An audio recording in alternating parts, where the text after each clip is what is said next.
Shukla compound पर कहीं ना कहीं एक कहर बरसने वाला था जो अब चुका है। आपको बताते चलूं कि महाराष्ट्र के उप मुख्यमंत्री एकनाथ शिंदे की पहल के बाद ये कार्रवाई कहीं ना कहीं रुक गई है। ऐसे हम बात करेंगे हमारे साथ प्रकाश सुरभि जी। सर, क्या कहेंगे, आप लोगों की पहल, आपकी और गोपाल शेट्टी की पहल कहीं ना कहीं रंग लाई है, क्या कहना चाहेंगे?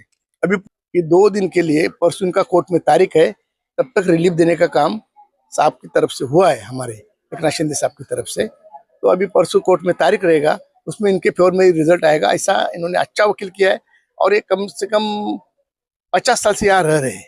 तो शासन, मेरे ख्याल से शासन का ऐसा ही है, जो 50 साल से रहता है उसको घर देना शासन का बंधन कारक है। ऐसा मेरे आज तक का आमदार उसके अनुभव के हिसाब से मैं कहना चाहता हूँ। फिर भी हम इनका स्लम डिक्लेयर करेंगे ताकि 2011 के लोगों को भी घर मिले। इसके लिए भी हमारी पूरी कोशिश जारी रहेगी और हम पूरी कोशिश करेंगे उनके घर बचाने की। वो 1967 का लगता है, कमर्शियल के लिए, कमर्शियल के लिए 1967 का लगता है। वो अभी कायदा तो मैं चेंज नहीं कर सकता, पहले से कायदा आया है, तो उसके लिए भी देखते क्या आगे होता है। वो कब तक ये स्लम डिक्लेयर का प्रोसेस हो सकता है? भाई, इनको 1 महीना पहले बुलाया था। ये जब तोड़ने आते तब ये जागे हो जाते हैं। तो पहला आते तो आज तक स्लम डिक्लेयर इनका हुआ होता, तो आज ये कार्रवाई नहीं होती थी। चलो फिर भी देर आई दुरुस्त आई, उसे कहने से आज 2 दिन में मैं सीओ के पास जाऊंगा। कल ही सीओ के पास जाने वाला हूँ। तभी आज तक अगर ये फॉर्म भर के देंगे तो अपन कल सीओ के साथ बैठ के उसके आगे चलेंगे।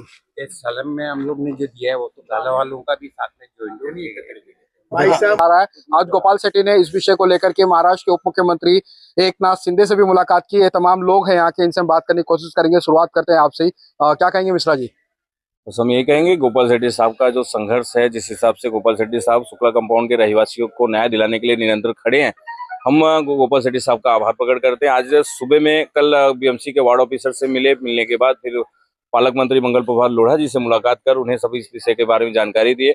और रात को साहब 8:30 बजे एकनाथ शिंदे साहब के बंगले पे थाना में गए उनसे मुलाकात करने। तब वहां पे उनकी मुलाकात कुछ कारणों कार्यक्रमों में थे, तो वहां से आने तक उनको लेट हो गया, तो हम लोग वहां से चले आए, नहीं मुलाकात हो पाई। आज सुबह में अभी उनके बंगले पे, मुंबई के बंगले पे हम लोग जाके उनसे मुलाकात किए। मुलाकात करके उन्हें सारा विषय पे जानकारी दिया। तो एकनाथ शिंदे साहब ने तुरंत ऑफिसर को, कमिश्नर को तुरंत फोन करके आदेश दिया कि इस प्रकार से कोई भी कार्यक्रम मतलब तुरंत कार्रवाई को रुकाया जाए। ऐसा उन्होंने हम सबको आश्वासन दिया। और वहां का परिणाम जो है कि गोपाल शेट्टी साहब जब रात को निकल रहे थे उस टाइम पे कमिश्नर साहब को फोन किए, ऐसा ऐसा है, तो उन्होंने तुरंत उस चीज को भी एक्सेप्ट करके पुलिस को इन्फॉर्म किया कि आप उन्हें प्रोटेक्शन और ये सब चीज ना दे। आज का 1 दिन और का समय गोपाल शेट्टी साहब मांगे थे कि हम लोग कोर्ट से स्टे लेके आ जाएंगे और लोगों को न्याय दिलाने के हित में जहां तक कोशिश रहेगा हम लोग करेंगे। तो आज उसका ही दिन था कि एकनाथ शिंदे साहब को हमें मिलना था, और आज पुलिस का प्रोटेक्शन न मिलने की वजह से